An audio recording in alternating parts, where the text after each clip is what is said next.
Aloha, my name is Shelby Morrison, and I am the Programs and Communications Coordinator at Ikahi Mediation Center. Welcome to our Finding Solutions Growing Peace Brown Bag Lunch series. Ikahi is a nonprofit community mediation center serving East Hawaii.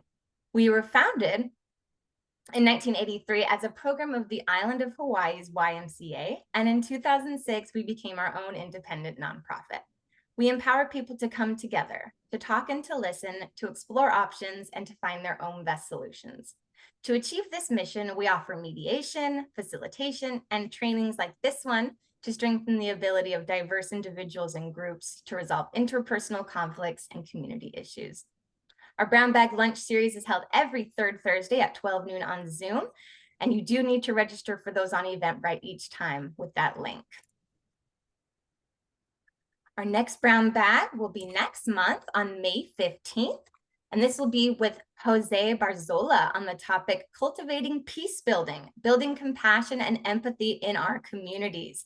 And you'll use that same registration link on Eventbrite. At the end of today's talk, we will ask you to fill out a short online survey, which helps with our grant funding for this free series.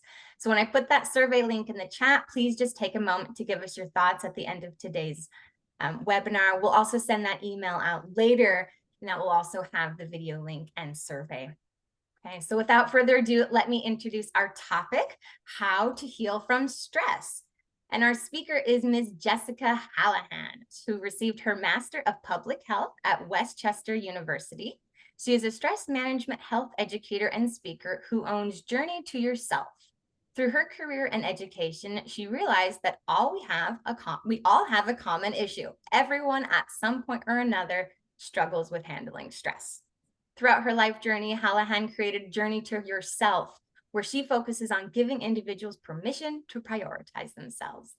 Go ahead and take it away, Jessica. Thank you so much. I'm so excited to be here. Thank you everybody for joining today.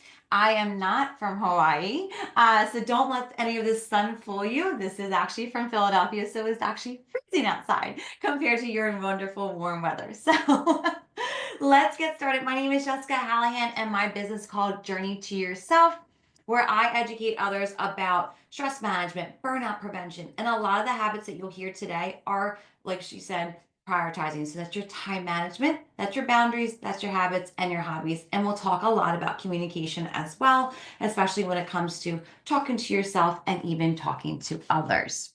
So let's do this.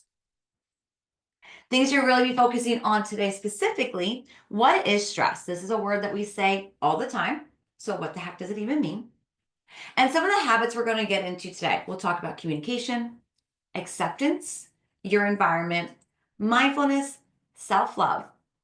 And I always will leave some room for some questions and answers at the end. And if you can't stay on, I'll leave room for how you can connect with me. So if you have questions, you have that time for that too. Okay, so let's get into it. So this is a real laugh. This is a real face of me actually laughing. And so that's kind of how I got started to what I'm doing. I was really known as the happy kid. I was known as the energetic and, oh my gosh, hi, how are you, Susan? What's going on? You having a great day? Jen, how are you? Right? I would greet you at your locker as soon as you got off the bus. I was the one making sure that you got to say hi to. You were greeted, you were approached, you felt seen. And I was the one that would make you laugh, right? Or I would enjoy your laugh. If you wanted to distract the teacher in school, I was the one with the loud laugh. So you were like, I'm going to whisper to Jess, tell her something that's not funny, but she's going to think is funny to distract, right? This is the thing. As soon as I got home, I changed my hat. I was no longer the happy kid. I grew up in a house with addiction, abuse. But the coolest part was, as soon as that alarm went off in the morning, I got to choose to be the happy kid. I got to be the one saying, I want to be happy. Biggest reason is because I wanted to be in control. I didn't want others to know what was happening. So if I'm happy, they're not going to ask, why are you so sad? What's the matter? What made you so frustrated? Because they're not seeing it. So it was being in control. And I'm not trying to be religious, but this is just, I worked in the drug and alcohol rehab for many moons. And it's also why I got started where I was. So I grew up in a house with addiction. I went to school to become a drug and alcohol therapist. And one of their sayings that they say in the 12 steps is, God grant me the serenity to accept the things I cannot change, the courage to change the things I can, and the wisdom to know the difference. Because that's exactly what I was doing. I was trying to be in control. And when we think about our stress, we think a lot of the times of what can I be in control of? If I just act one way, then this will happen. If I say this one thing, then this will happen. I want you to think about, maybe you're about to go into an argument. Maybe you have to go and give somebody feedback on a presentation, or you have to give somebody feedback on how they did that quarter. Or maybe you're hosting a barbecue and you're trying to be in control. So you prepare and prepare. Okay, I'm going to say this. I'm going to say this, and then this will happen. We try to be in control. What I later learned was, as much as I was trying to be in control and I was trying to be the happy kid, I ended up burning myself out. So at the age of 25, I fell asleep at the wheel, woke up to the passenger, the car in front of me, knocked on the door saying, hey, you know, you hit me, right? Went to the doctors to figure out why I was so tired. Why did I keep falling asleep? Why did I always feel sick? Why were my joints so swollen? After many tests, from thyroid tests to diabetes to Lyme disease, we have a lot of Lyme disease up in my neighborhood because we have deers up here. So it's very common for Lyme disease, but it's not what I had. So after months of testing, we went back to the doctor and I said, okay, doc, what do we got? The tests are coming back negative. So he said, all right, Jess, let's figure this out. Let's go through your schedule again.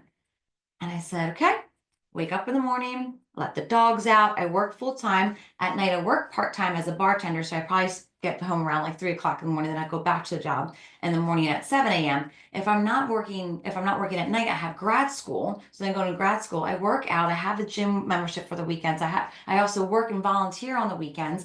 I meal prep. I have dogs. I have a relationship, and I went on and on and on.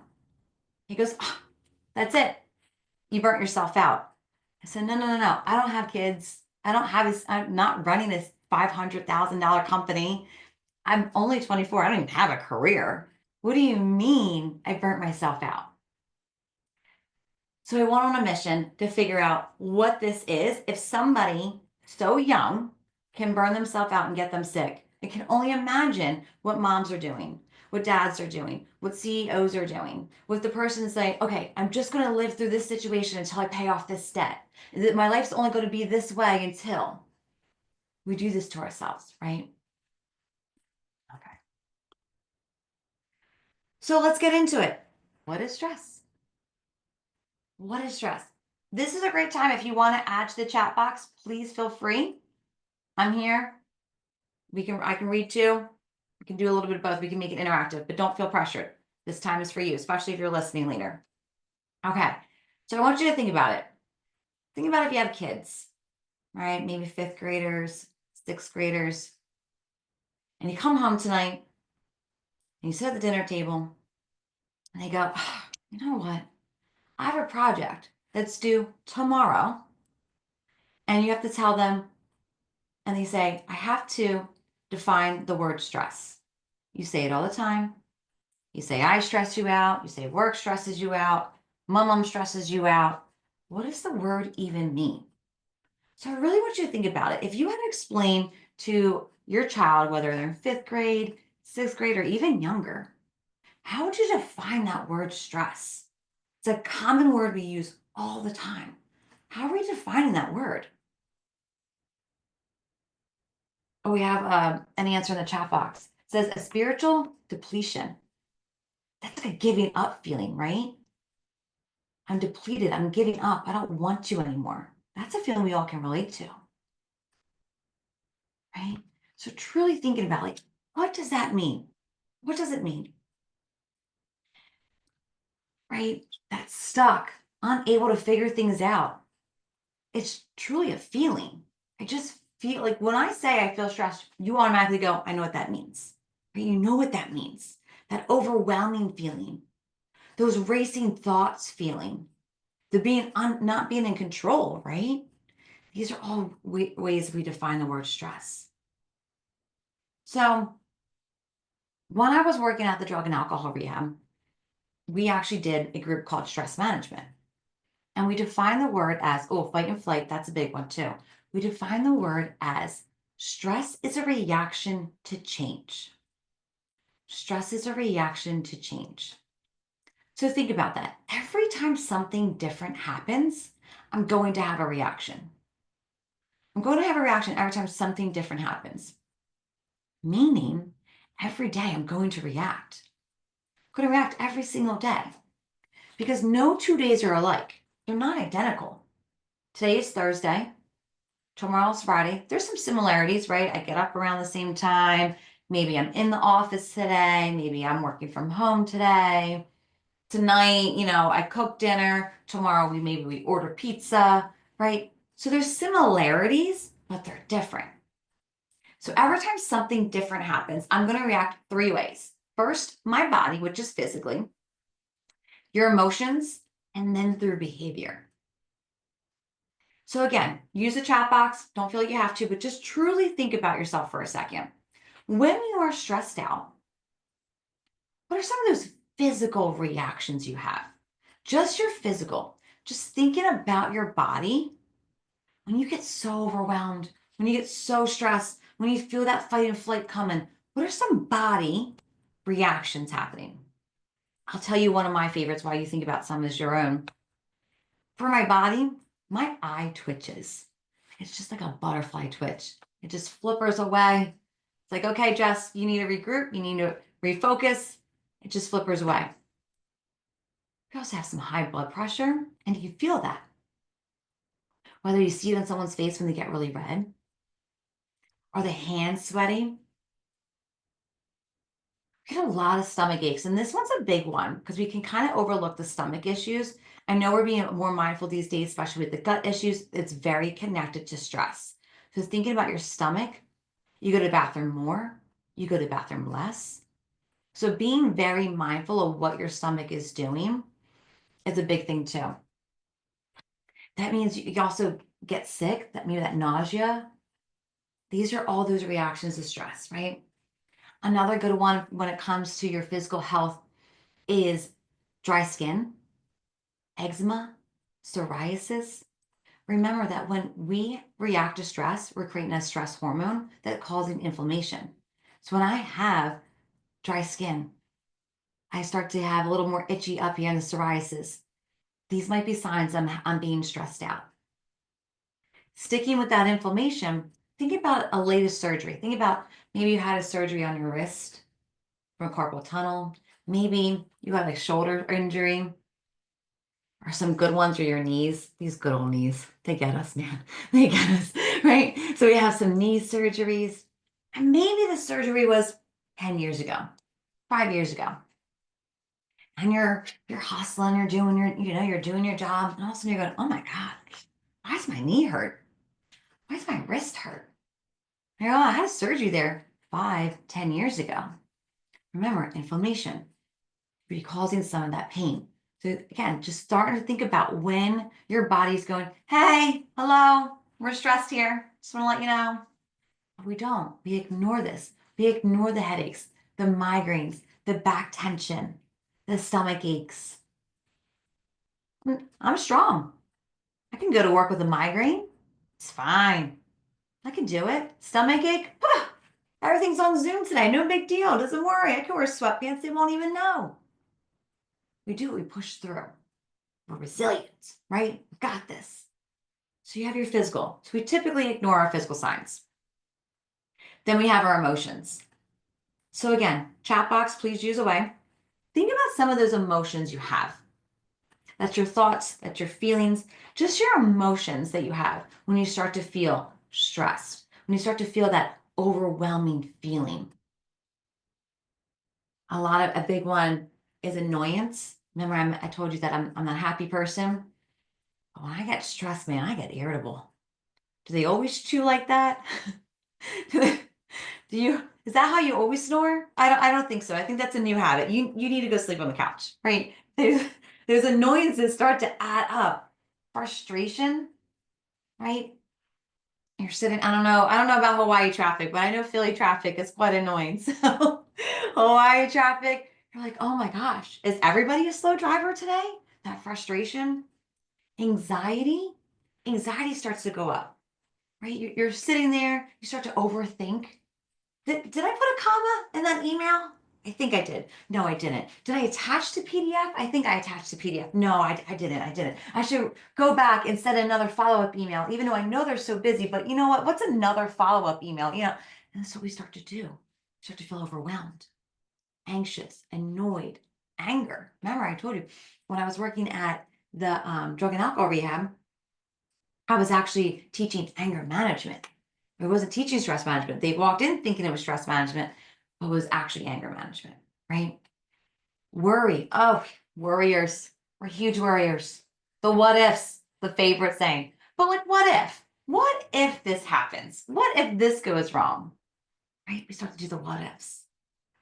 Okay, so now we have the physical. We ignore those signs because we're strong, we're resilient. We get the emotions and we're going, it's just one of those days. Some days suck. What happens? What are you going to do about it? Some days suck. Now let's think about your behaviors. Again, please feel free to use a chat box. Think about those behaviors. Okay, so you have a migraine, your stomach's bothering you, you're irritable, the emails just keep going through. What are some of those behaviors that you have when you're stressed out? Sleeping is a huge one. There's two parts of sleeping.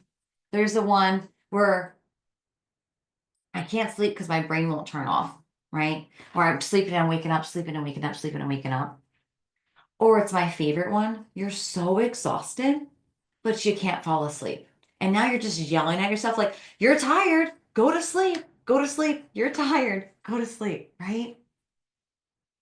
Eating, this is a big one. We get a lot of cravings. So typically they're about your sugar cravings, your caffeine cravings, carbs. We typically don't crave some vegetables around this time. We're not like, where's that carrot? I really need a good juicy carrot. We're not really doing that. So when you start to say, oh, I don't really ever crave that soda, but I really want a Dr. Pepper. Sorry if I just put any Dr. Peppers. I know it's lunchtime for you guys. Right? Start to realize what you're eating. But again, the flip side, you're not hungry. Sometimes we might even make the lunch, we make the dinner for everybody, and we go, I'm not even hungry. Right? So again, just starting to be aware, what are some of these things that we're doing? Snacking, zoning out. Zoning out is a big one. Zoning out is a really big one. Think about when you're in a meeting, and maybe you're even now. And it's not the fact if it's not important or interesting or just any of that. It's just thinking you're trying to pay attention, and then you start to think about some other things. When you start to worry about other things, start to have pretend conversations in your head, and then you're making eye contact with someone going, oh my God, are they talking to me? They were talking to me. What were they saying? Okay, if I just, something will come to me. I'll figure it out. I'll figure out what they're talking about. We do this, we start to zone out. Or a big one is, you're ever sitting at home on your couch and maybe if you're like me, good Bravo show, you gotta put a little good Bravo show on sometimes. Put on a show, right? And somebody walks in and they go, what are you watching? And you have no idea because you've just been zoned out. These are the things we do, right? A big one that we kind of forget about is our Amazon shopping, right? We tend to have some deliveries delivered to our house. We're going, oh, did I order those last night? That's weird. I must have been stressed out, right? So let's put a little bow on it.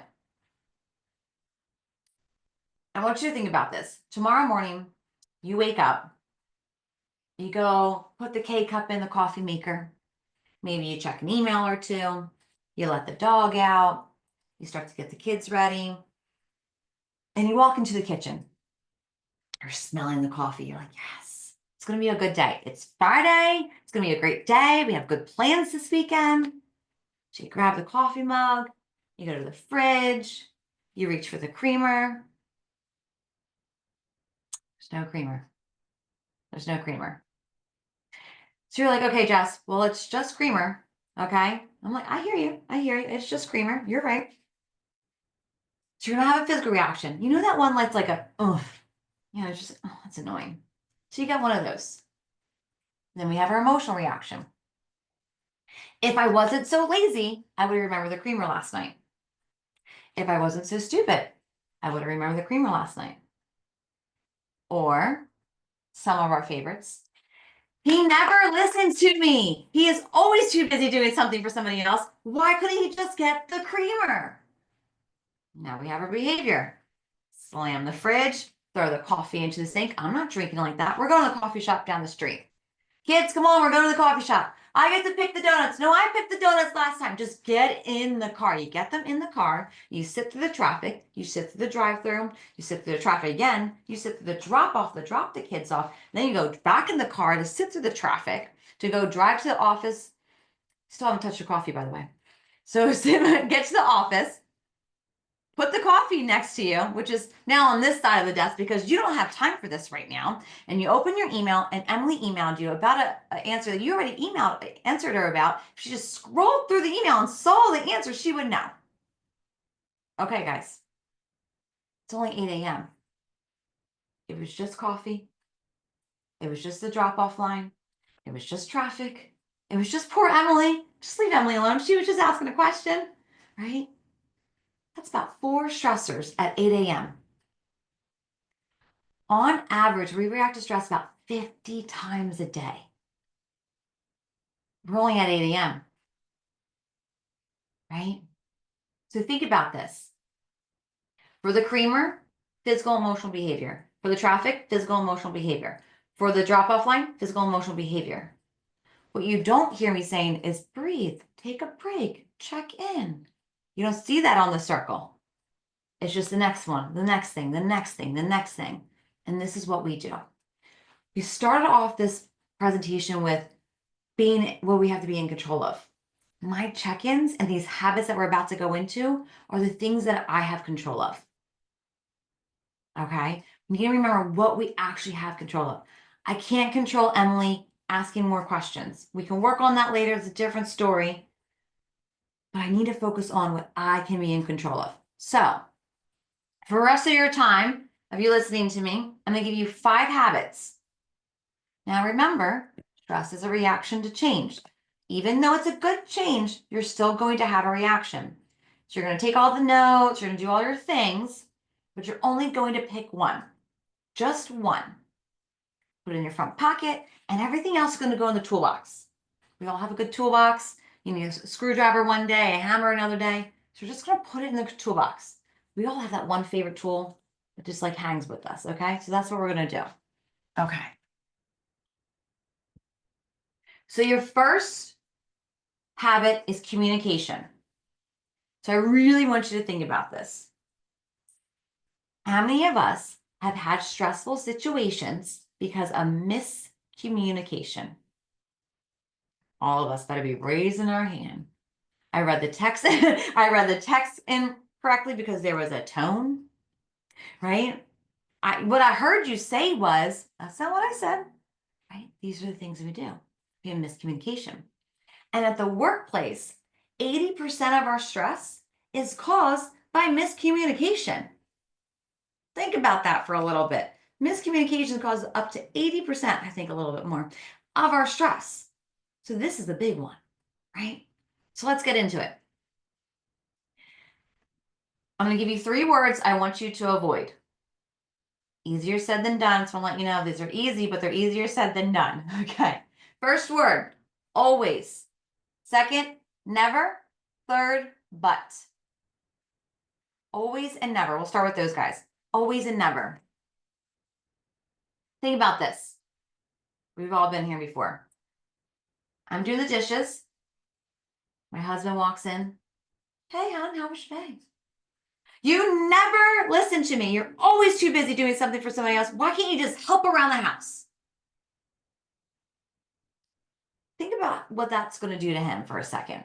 Let's take that in. If someone just came at you and started screaming, you never, you always, we're going to become defensive, right? We're going to become defensive. And when someone's in a defensive mode, that means they're being on protection mode. So I want us to also become aware of that. When someone becomes defensive, whether it's me or I notice someone else becoming defensive, that's because they're becoming protective. They're trying to protect whatever that is, right? So think about that. So now my husband is picturing me attacking him, right? So we do this thing. Tell me if you guys do this too. Anytime he sees me doing the dishes, don't see her, because I don't want to get in an argument. So I have to avoid her. So now we avoid every time I'm doing the dishes because I don't want to have an argument. So I just keep walking away, And we just have this big elephant in the room. And what we don't talk about is what actually upset me, right? Or the other thing we do is when we're in this defense and we're yelling at each other, start yelling, cursing, calling names, right? Or, it's a good one, we start to pull things up from the past. You remember 6 months ago when your mother said at the Christmas party, well, she was right. You start to make them feel bad.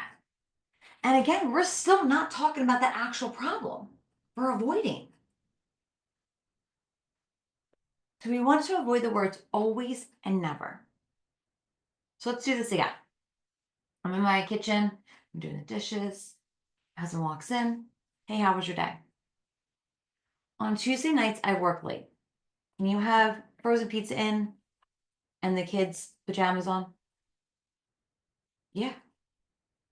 Now, before you go, well, I make lasagna. I have the kids' homework's done. They're showered. The teeth are brushed. The house is clean.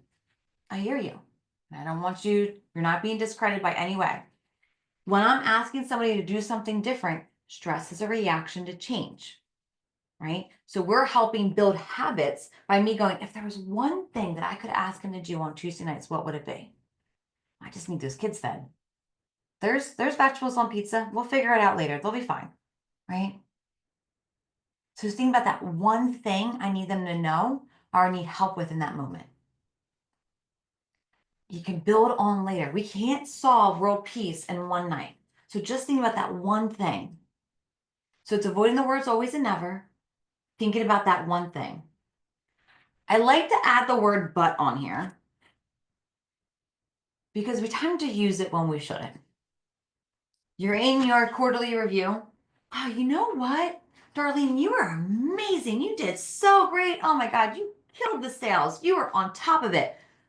But Darlene hasn't heard anything I said from before. She's just going to go focus on everything I said after the but you didn't do this and you showed up late at this time, and not that she did, but da da da da da. This is what we do. And it negates the whole first sentence. Right? So thinking about that. Susan, you did great quarter one, quarter two. If we could get you on time to this meeting and that meeting, that would be great. These meetings are important because when you show up on time, it means, right? Avoiding the word but. I love you, but, right? These are the things we say. That meant so much to me, but thanks for showing up, but, right? You can hear it. We say these things. Okay. The next thing, because remember, we're all human. We all have emotions. We all have these thoughts. We all have stress. When I catch myself in this defense battle, when I'm going to catch myself in this defense battle where we're name calling, we're pulling things up from the past, I'm going to ask myself, am I in this to win or resolve? Those are two different things. Winning is pulling things up from the past. It's the name calling. We don't feel good after we win. We don't run to the bedroom calling our best friend going, I won the fight. We don't do that. No. But when I resolve it, that's different. The resolving is thinking about that one thing. What is the one thing I need them to do or I need them to hear? Another big one when it comes to communication is it's not what you heard, it's what was said. Two different things. There's a cheesy trend that's going on social media right now, and it's very much saying this, right? Where it's Hey, can I help you with your project? Susan, did you want me to come on and jump on that really quick with you? I'm saying, do you want me to help? Susan might be hearing, oh, Jess doesn't think I'm good enough. She thinks I don't show up enough. I'm not gonna be able to take on this project by myself. She thinks I'm worthless. She thinks I'm dumb. I didn't say those words. So when I start to repeat a conversation in my head, maybe I get worried, I get anxious, get defensive. Ask yourself, what did I hear versus what was said? Okay, I'll give you a little bit. Communication. Avoid the words always, never, and but. Ask yourself, am I in this to win or resolve? What is the one thing I need or to do right now? And am I what did I hear versus what was said? Okay. There we go. Okay. All right. Yeah. Okay. Make sure I'm doing it right. Okay. Perfect. Okay. Acceptance. This is a really big one. And I love this one so much because if you grabbed a dictionary, like took it off the bookshelf and looked up the word acceptance, it doesn't mean, well, nothing I can do about it. It is what it is. It doesn't mean that. Acceptance means to acknowledge. So when I acknowledge a situation, I become aware of it. I'm now aware. So for example, I am the queen of getting lost. I love getting lost. It's in my nature. I don't know what to tell you. I've tried it all. I have the GPS, I have the maps, I do other things. I can say, well, you have to accept, I'm air quoting over here, that I'm going to be late because I tend to get lost. So that's a you problem. Or I'm going to acknowledge that I am the queen of getting lost. So for that means I'm always going to schedule that I'm going to be 15 minutes early to somewhere because that's on me. That's my accountability. That's my awareness. That's not a you problem. That's not a them problem. That's a me problem. It's my awareness, my accountability. I acknowledge that when my husband comes home, he's probably still was on a work call on his way home. So when he walks in, he doesn't want the honey to-do list right away. He wants 5-10 minutes to be like, hey, let me just switch the hats. And then you can give me the list, give me whatever we need to do, right? I acknowledge, I become aware. I acknowledge, I become aware that I didn't get the promotion. It's not, well, nothing I can do about it. No, I'm becoming aware. Okay. I'm aware that I didn't get it, but Darlene got it. So she has a couple more years experience than me. She actually did really great in the sales this last quarter. It could be a couple things, right? So thinking about that too. Other part about acknowledging is we can sit here and I can pass the mic around and say, all right, everybody, give me your woes. Give me everything you have to accept in your life that is woe. That is just, ugh. We would be able to finish the rest of my habits because we'll be passing around for so long. We can name the woes. Thing is, if I pass the mic around now, and please use the chat box, but take this in your brain too. If I would pass the mic around right now and said, I need you to acknowledge one good thing that happened today, would it be as quick? Would you make as long of a list? I really need us to start to be aware of where we're spending our time, our money, our energy, our control, whatever words you need to use. When it comes to what we're thinking about, gratitude, acknowledging in our life, right? When you're out with your besties and it's Thursday night happy hour and you're going through all the woes about your team, you could do that. You could create a whole PowerPoint of all your woes.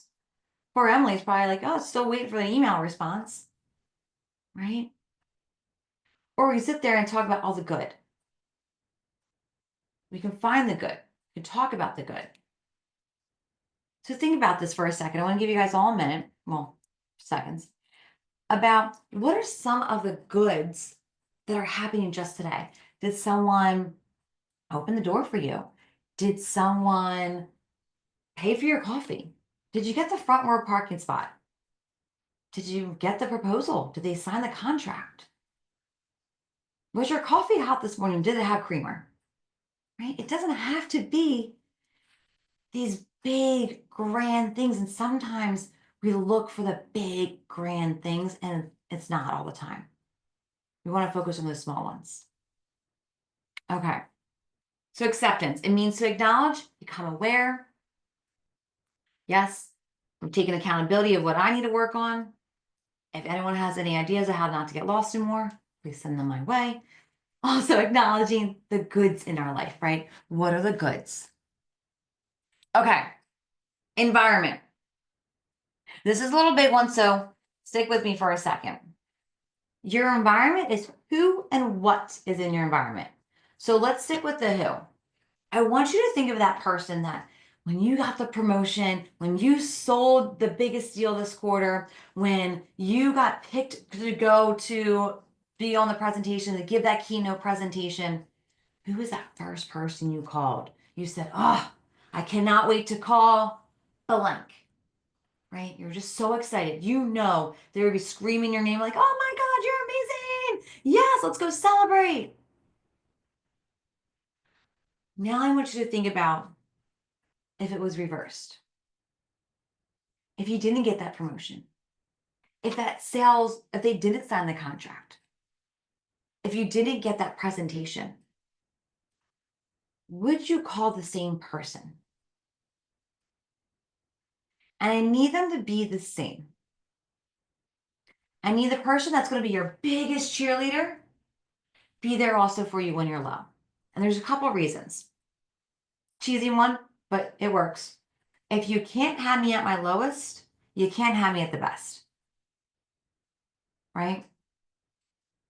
And the other thing is, if I only hang out with you when I'm low, you want me to stay low. You want me to hang out here. You want me to stay until closing, have another drink. You want me to talk the gossip. You want me to stay in that negative energy. So I leave that conversation, I leave that friendship, that dinner drained instead of recharged. Right? So thinking about who is in my life and what conversations are we having? Because fun fact, our body doesn't know the difference if I am telling the story or living the story.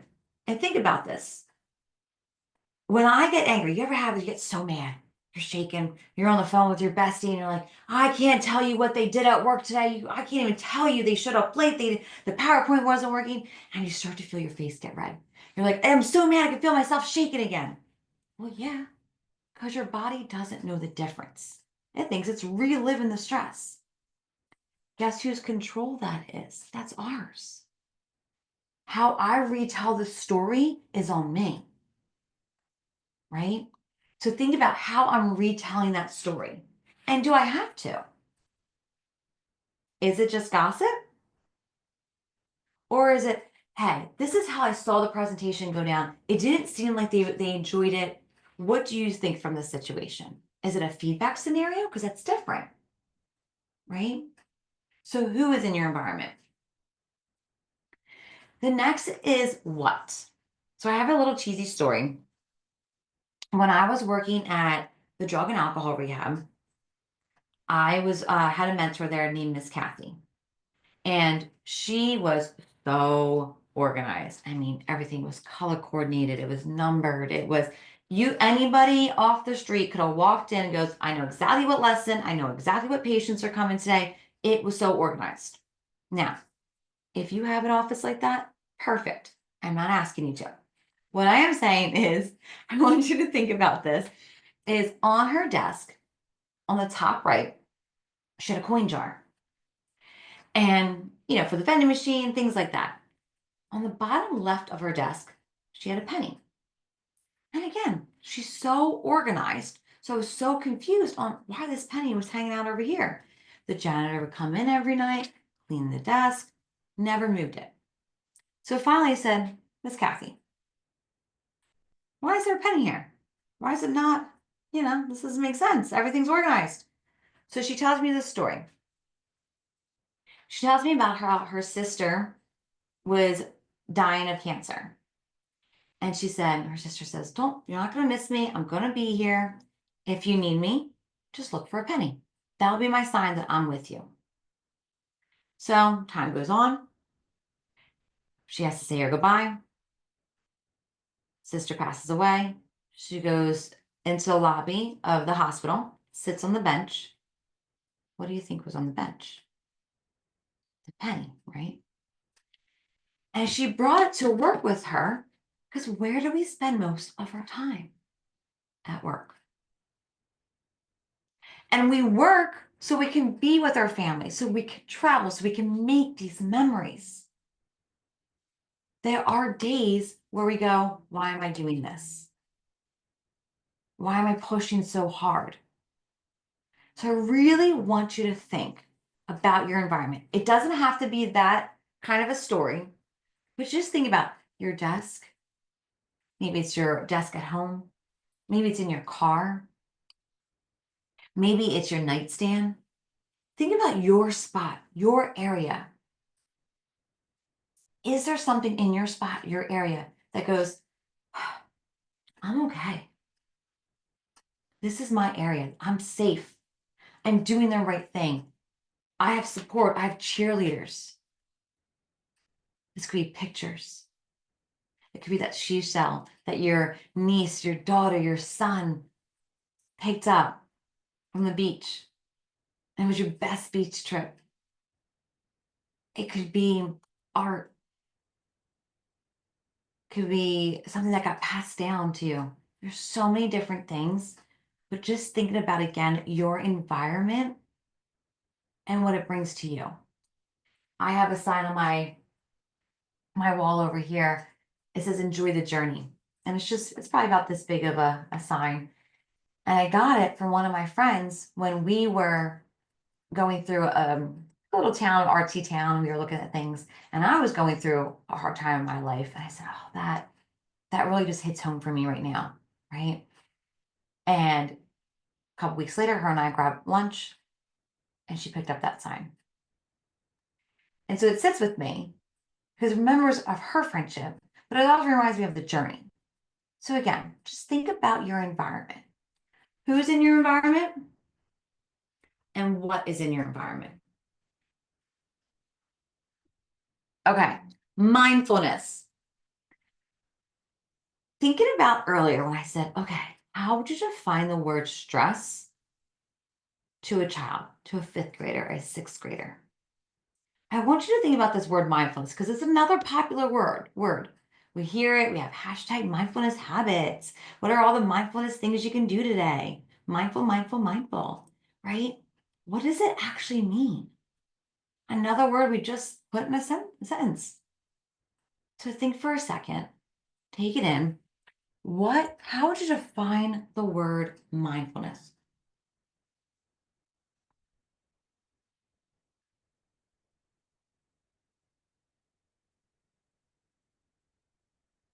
One way people talk about it is present, right? Being present. Oh, there it is. Yep, says it in the chat box. First one, being present, right? That awareness. These are big ones, right? We know that. Be present, be aware, be here now, be in the moment. I like the word. We also said focus in the chat box. Those are all 100% correct. What we don't remember all the time, or we might not know part of the definition. So it's being aware in the present moment without judgment. This is the key piece. Because if anyone, and I'm not going to make you do it, has everyone, I knew tried meditation before. You sat on the cushion, and you're like, okay, I'm just gonna breathe in and everything's gonna be fine. My brain's gonna automatically turn off. It doesn't automatically turn off, right? And we go, I'm such an idiot. Everybody else meditates. Why can't I meditate? We start to judge ourselves, right? We talked earlier about one of the symptoms of stress is not being focused. Oh my gosh, you lost focus. You can't even pay attention in the meeting, right? Oh, I love that monkey brain, right? So being present, being aware without judgment is the big key. We're not judging ourselves. We don't have time for that. We've got too much going on to be judging ourselves, okay? We're not going to judge ourselves. We're going to be here in the moment without judgment. So when you think about meditation, Again, I'm not the one to teach you. I'm not a meditation teacher. Just talk about the practice. You're thinking about these thoughts that are coming in, and we're not judging the thoughts that are coming in. You see them, you've all heard some, think about yourself on the beach. You think about the thoughts on a cloud. They're just passing through. We're not judging ourselves. So the next time you take meditation, the next time you take yoga, listen to the guidance teacher, listen to what they're saying, and don't judge yourself if your brain goes a different way. You're allowed to. You're okay. You're human. Refocus, right? We got this. Okay. I'm going to be mindful of the time, so I'm going to go to the next one. Last one. Self-love, self-care. All right. This is a really big one, especially when we're coming from the mindfulness piece, the part of not judging ourselves. Okay. This is really easy to do. It's really easy for us to beat ourselves up. I want you to think about this for a second. I want you to think about some of the things you say to yourself. And I want you to think if you had a notebook, notepad, whatever the case may be, and you started to write down all the things you say to yourself. You're ugly, you're dumb, you're stupid, you're worthless, you're a horrible mom, you should give up. You know you're not loved. And at the top, you wrote, Dear mother, dear best friend, dear son. And you folded that up and then you mailed it to them. You wouldn't say those things to people you care, love, respect. We say these things to ourselves every day. Oh, that's the outfit you chose? Oh, did you hear yourself stutter? This is the presentation you give all the time, but yet you're still stuttering? Oh, good job. We say these things to ourselves, right? On average, I have about 60,000 thoughts a day. 80% of those are negatives. So 48,000 times a day, I'm saying, I'm not good enough. I'm worthless. Give up. If I'm saying that 48,000 times a day, I'm going to believe it, right? And what's going to happen is I'm going to start to look through validation throughout the day. Oh, there's another reason why I'm an idiot. There's another reason why I'm stupid. There's another reason why I should give up. When I send that email and I forgot the attachment, well, now you're definitely not going to get the promotion. There you go. When I send that email and there's a comma that's not supposed to be there, this is also a true story. I sent an email to a friend of mine. I was making the introduction. And I said, oh, please meet Ashley. She's a mechanic shop owner. Ever Mexican shop owner. I did not. Now, mind you, I was going for Mexican for a girls' night that night. But this is what I did. Now, as a reaction, I could have said, they're all going to think you're idiots. I didn't even know I sent it. I just sent it away. Okay. Until I got a call going, where are you eating dinner tonight, Jess? Oh my God, I'm actually going to a Mexican restaurant. Oh, funny story. Did you check your email? See what you wrote. Right? They laughed about it, made jokes, and we moved on. In those small, tiny moments, I mean, all of you guys are going to have tacos tonight. No, let me know. Now, in those small moments, we really beat ourselves up. Nobody got hurt. There wasn't a brain surgery issue. I made a mistake. I typed really quick and I went on to the next task. These are things we do because we're human, right? You set the standards for how others are going to show up for you. So think about this. If I say my standards are all the way down to the floor, where are you going to meet me? If I say, don't eat in my car, that's my standards. If I say, don't wear your shoes in my house, because that's my standards. If I say, don't call me after 8, because that's my standards, I'm raising my standards, right? This is where you meet me. This is it, right? You can meet me here or higher, but I make those standards. I set those standards. We know those people. They walk in the room and they're like, oh, why does she have to do that? Why does she have to do that project? Why does she get to leave early? Well, that's her standards, right? Become aware of what your standards are. What standards are you setting?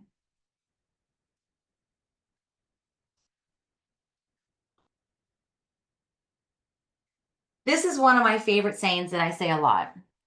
I think it really brings it home. Drink the coffee while it's hot. And what I mean by that is make the time for you. Maybe not in Hawaii, but here it takes about 2 minutes for that cup of coffee to get cold, right? That's 2 minutes a day for yourself. You're telling me you don't have 2 minutes to make time for yourself a day? What standards are you setting, right? If you're not making time for you, who's supposed to make time for you? I need to make time for myself. It's 2 minutes. Let me just enjoy this cup of coffee. What happens is, and I'll tell you a true story. So when I got diagnosed with burnout, because my doctor said, you got to figure out your life. Okay. Well, I don't know what else to do because I'm working out and eating healthy. What do you mean? I had to start making time for me. Because when we're running around and we're doing everything but, we don't make time to listen to those thoughts. We don't make time to do that check-in. Remember just that coffee situation in the morning? It was just the coffee, it was just the traffic, and we didn't make time to check in with ourselves. It's those moments. So when I make that time, those 2 minutes a day, like I did, first we just get up in the morning, sit with a cup of coffee. Then a few weeks later, it was one page. I read one page in a book a day. Then it was drink the cup of coffee, read a page, write one sentence in my journal. And I started to add, right? Drink the coffee by its side. It takes 2 minutes. If you do not make time for yourself, who will? Okay, I'm gonna move my mouse so you can scan it. In the chat box, please add. We went through 5 habits. Remember, one habit is going to be in the front pocket. The other habits are going to go in your toolbox. We went through communication. Avoid the words always, never, but. Remembering if we're going to win or resolve the conversation. Acceptance means to acknowledge. We're acknowledging the good and we're becoming aware of ourselves. You have mindfulness. Present, aware, without judgment. You have your environment. Who and what is in your environment? And you have your self-care, self-love. Drink the coffee while it's hot. In the chat box, please feel free to let me know which habit you're taking with you now. You also have that time to unmute now. I have all the questions. If you have to hop off, you can email me. There's my website. There's my social media. You can ask any questions you want. And there's also, if you scan the QR code, you can go right into the resource page. And I will also be sending a recap of everything we talked about as well. Thank you, everybody. All right, everyone, if you do have any questions for Jessica, please go ahead and unmute yourself or pop the question into the comment box. She covered a lot of great stuff. It's really interesting, Jessica. You talked so much about something that we deal with every day, and yet we don't spend like the 5 minutes to think about all these little areas that you touched on, like where we're feeling it and what are we thinking, and the snowball effect stress can really have on us. So this was such a wonderful presentation, very personal, very relatable, very easy to digest. So if anyone has any thoughts or questions, or even if you just want to give some kudos, some snaps to Jessica for helping us to see and look at our stress a little bit differently. And hopefully she gave you some great tools. I know for myself, I'm going to be taking a few of these. So No, I appreciate it. I definitely see in the comments, I see, communication is definitely a big one for a lot of us to take home with us. It's definitely, there's that win and resolve other people are talking about.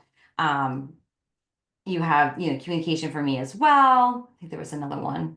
Okay, yeah. I also have in here, it says anything special for extraordinary situations. I think I might need to know a little bit about the situation, but I think in general for extraordinary burnout situations, it's kind of what we talked about too. It is taking things bite by bite. So taking that 2 minute, see what is it that I need from this situation and what I can do. See when I take those 2 minutes, I'm going to realize, okay, what do I need and want in this situation? When we're kind of just running through situations, going from the next thing to the next thing, I'm not making that time. So with extraordinary ones or bigger stressors than the ones that I made examples of, they just take longer. to kind of pull things apart, but it doesn't make it impossible. It's just a different awareness, and there's just different growth with it. So if you want to email me, we can have conversations. If you want to go deeper, please email me if you don't, so I don't have to, make it too personal on here too. Yeah. Thank you, Jessica. All right, everyone, thank you all so much for coming today. As a reminder, please do take just a few minutes to fill out their short survey online. The link is in the chat. This greatly helps with our grant funding for this free series. You'll also be sure to check your email a little bit later in the coming days for the handout from Jessica, as well as that video link so you can watch it again, and the link to the survey. Thank you all so much. Mahalo, and we will see you all next month.